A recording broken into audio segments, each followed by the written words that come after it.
दोस्तों आपका स्वागत है एक और नई वीडियो में। दोस्तों अगर वीडियो पसंद आए तो हमारे चैनल को जरूर सब्सक्राइब करें। दोस्तों मन में कई तरह के विचार आते हैं। कभी कभी तो ना चाहते हुए भी मन में अश्लील विचार आ जाते हैं, लेकिन महात्मा गौतम बुद्ध की इस कहानी से आपके विचारों में बदलाव आएगा। मनुष्य का मन बहुत ही चंचल होता है और इसलिए मन में कई तरह के विचार उत्पन्न होते हैं। क्षण भर में ही व्यक्ति का मन कई चीजों को सोचने लगता है। इसलिए तो कहा जाता है कि मन को काबू करना आसान नहीं, लेकिन गौतम बुद्ध मन को नियंत्रित करने के आयामों के बारे में भी बता चुके हैं। मन में विचारों का आना गलत नहीं है कि, लेकिन मुश्किल तब हो जाती है या विचार ऐसी परिस्थिति में गलत होते हैं जब मन में अश्लील विचार आते हैं। कभी कभी तो ना चाहने के बावजूद भी मन में अश्लील विचार आते हैं। अगर आपके मन में भी ऐसे विचार आते हैं तो गौतम बुद्ध की इस कहानी से आपके विचारों में जरूर बदलाव आएगा।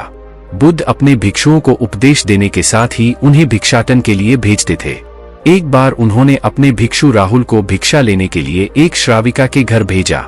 राहुल पूरे रास्ते मन में यह सोचते हुए श्राविका के पास गया कि आखिर आज भिक्षा में क्या भोजन खाने को मिलेगा, क्योंकि राहुल चंद्रवंश के राजकुमार थे और बुद्ध के सानिध्य भिक्षु के रूप में दीक्षित हुए थे।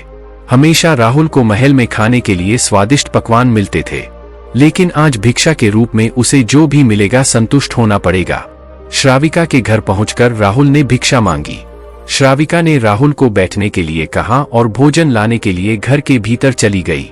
इधर राहुल फिर से अपने प्रिय भोजन के बारे में सोचने लगे और जैसे ही श्राविका भोजन लेकर आई तो राहुल अचंभित रह गए। राहुल ने देखा कि श्राविका ने उनके लिए उनके पसंदीदा पकवान परोसे हैं और अपने प्रिय भोजन को देखकर वह खुश हो गए। भोजन ग्रहण करते हुए भी राहुल सोच रहे थे कि महल में तो उन्हें भोजन के बाद विश्राम करने की आदत है, लेकिन आज उन्हें भोजन के बाद वापस तेज धूप में चलकर आश्रम जाना होगा। लेकिन भोजन के बाद श्राविका ने राहुल को कुछ समय के लिए विश्राम करने का आग्रह किया। राहुल फिर से खुश हुए कि आखिर आज उनके मन की सारी इच्छाएं कैसी पूरी हो रही है।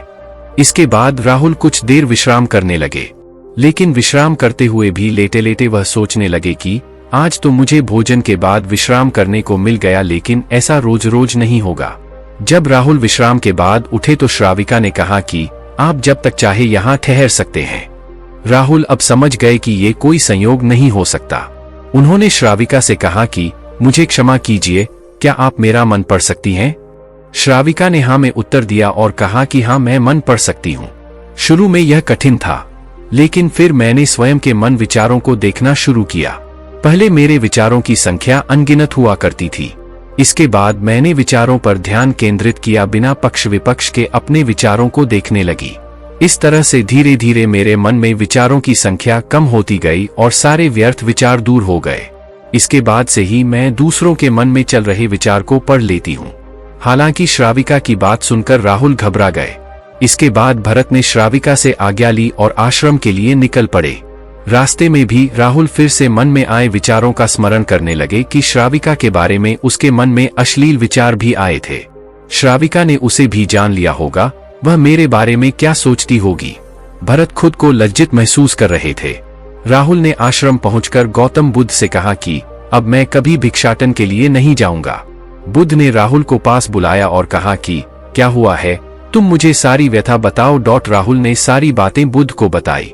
इसके बाद बुद्ध ने कहा कि अगले एक हफ्ते तक तुम भिक्षाटन के लिए उसी श्राविका के घर पर जाओगे, लेकिन तुम्हें इस बात का ध्यान रखना होगा कि कल भिक्षाटन के लिए जाते हुए तुम अपने चित्त को पूरे होश में रखना।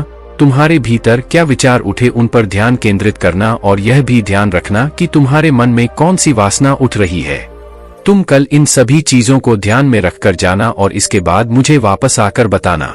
अगले दिन राहुल भिक्षाटन के लिए गए। बुद्ध के बताए अनुसार वह पूरे रास्ते अपने होश को जागृत रखते हुए चल रहे थे। जब श्राविका का घर आया तो राहुल ने भिक्षा मांगी। उसके भीतर कोई वासना नहीं थी और ना ही कोई विचार उत्पन्न हो रहे थे, क्योंकि उसने अपने मन को पूरी तरह जागृत रखा था। राहुल ने भिक्षा ली और आश्रम चला गया। राहुल ने बुद्ध को प्रणाम किया और कहा कि आज उसे जिस आनंद की अनुभूति हुई वह पहले कभी नहीं हुई।